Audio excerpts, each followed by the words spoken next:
হয়তো সতর্কবাণী আমরা দিতে পারি আপনাদের মাধ্যমে যে এস আলম গ্রুপের সম্পদ যদি কেউ না কিনে সেটাকে নিয়ে হয়তো লিগ্যাল চ্যালেঞ্জ হবে। এই সম্পদগুলো আমাদের ডিপোজিটরদের টাকা ফেরত দেওয়ার জন্য আমরা ব্যবহার করতে চাই। বক্তব্য পরিষ্কার, এস আলম গ্রুপের সম্পদ উদ্ধার করে তা আমানতকারীদের পাওনা পরিশোধ করতে চান বাংলাদেশ ব্যাংকের গভর্নর। আইনগত প্রসেস ফলো করতে হবে, বেআইনিভাবে তো করা যাবে না। কিন্তু প্রশ্ন উঠেছে, এস আলম গ্রুপের যে সম্পদ রয়েছে তা বিক্রি করে কি আমানতকারীদের পাওনা পরিশোধ করা সম্ভব হবে? এস আলম গ্রুপের ওয়েবসাইটে আমদানি ও সরবরাহ, আবাসন ও বস্ত্র খাত, বিদ্যুৎ, জ্বালানি, খাদ্যপণ্যের ব্যবসা সহ ১৩টি কোম্পানির মোট সম্পদ দেখানো হয়েছে ১,৩১,৬৬৫ কোটি টাকার।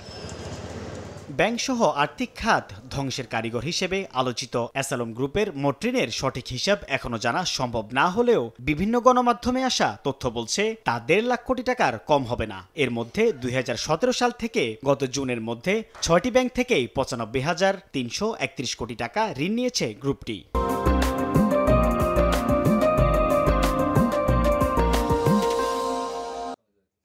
অর্থনীতিবিদরা বলছেন, শিল্পগোষ্ঠীটি যে সম্পদ মূল্য দেখিয়েছে তা প্রকৃত মূল্যের চেয়ে বেশি দেখানো হয়ে থাকতে পারে। তাই এস আলম গ্রুপের সম্পদ বিক্রি করে মোট ঋণ পরিশোধ করা সম্ভব হবে কিনা তা নিয়ে দেখা দিয়েছে শঙ্কা। এটার কারণেই দেখা গেছে যে এস আলম গ্রুপ হলো একটা বড় উদাহরণ, যেখানে বিপুল পরিমাণে ঋণ চলে গেছে। যে পরিমাণে তাদের সম্পদের মূল্য দেখানো হয়েছে, তো সেই পরিমাণে হয়তো তাদের সম্পদের যে মূল্য, যেটা বাজার মূল্য, সেটা নাও হতে পারে। একই সঙ্গে বাণিজ্যের আড়ালে গ্রুপটি অর্থ পাচার করেছে কিনা তা খতিয়ে দেখারও পরামর্শ দিচ্ছেন তারা। আসলে এস আলম গ্রুপ কিন্তু এই যে অর্থ পাচারের সঙ্গে জড়িত এবং তারা বিপুল পরিমাণে অর্থ পাচার করছে, এই ধরনের কিছু সংবাদ কিন্তু বের হয়ে এসছে। এবং এরপরে দেখা গেল যে আদালতের কাছে তারা গেছে যে আসলে এই বিষয়ে তেমন কোনো খবর যাতে প্রকাশিত না হয়।